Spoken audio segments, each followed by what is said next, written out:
Ассалаумағалейкум. Бүгін біз Омаркет порталындағы обогревательге қабылдаған заказымызды енді Госзакуптен договор на согласование жасайтын боламыз, яғни утвердить ететін боламыз. Ол үшін Google'ге кіріп, поисковикке Госзакуп деп теруіміз керек. Бірінші шыққан gossakupgov.kz-ті басамыз. Арғарай вайт деп батырмасын басамыз.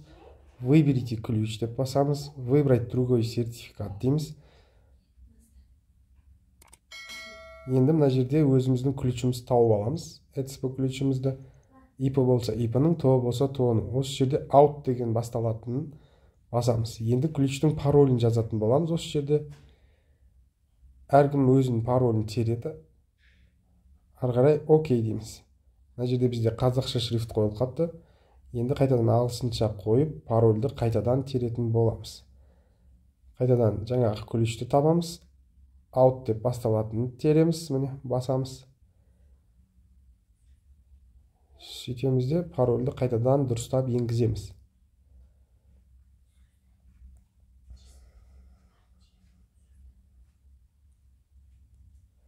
Енді мына жерде ознакомлен с предупреждением дегенді басып, войти-ді басамыз. Сонда міне біз Госзакуптың алғашқы парақшасына кіреміз, ең бірінші. Төменгі жағында міне договор на согласование болып сары договор келеді. Бұл жерде күні жазылып тұрады, қанша уақыт қалғаны. Бір күн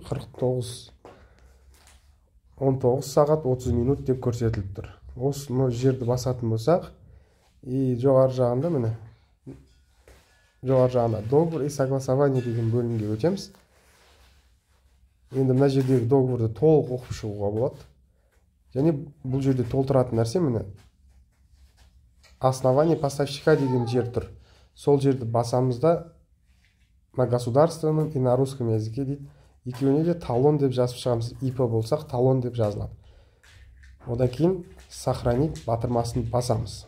Мына жерде барлығы жазылған, негізі оқып шығуымыз керек. Енді төмен қарай түсіп, төменгі жақта реквизиттарымызды толтыратын боламыз.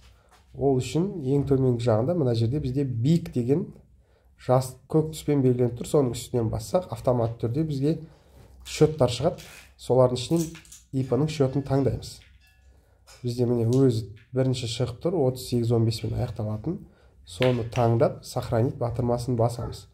Одан кейін телефон номерімізді жазатын боламыз. Телефон поставщика деп жазылып тұр. Сол жерге телефон номерімізді жазып, онда сохранить ететін боламыз.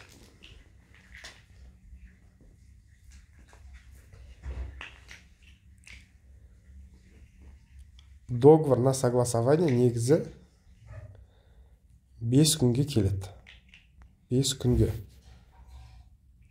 5 күннің ішінде біз оны осылай толтырып жіберуіміз керек. Міне сохранить етілді, кішкене қатып жатыр. Так, подождать деп басамыз осы жерде. Енді бізде қатып шығып тұр. Енді қараймыз, міне номер жазылды.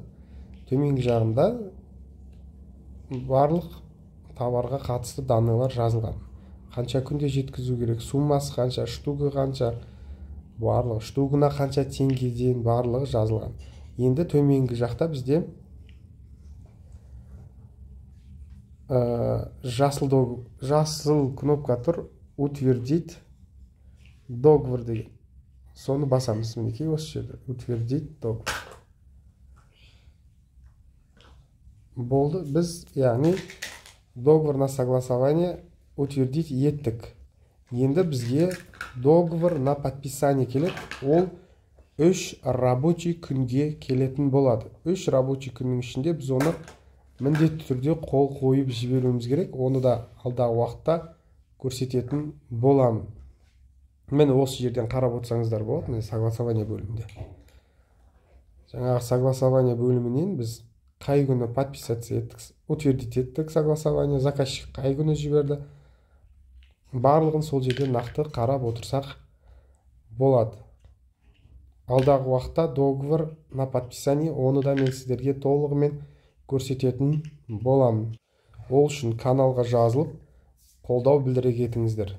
Алдағы уақытта товарды қалай жеткіздім, қандай курьерский компанияны таңдадым, оны қалай упаковка жасаймыз, барлығын толығымен ашық түрде бірге бір көрсететін боламын.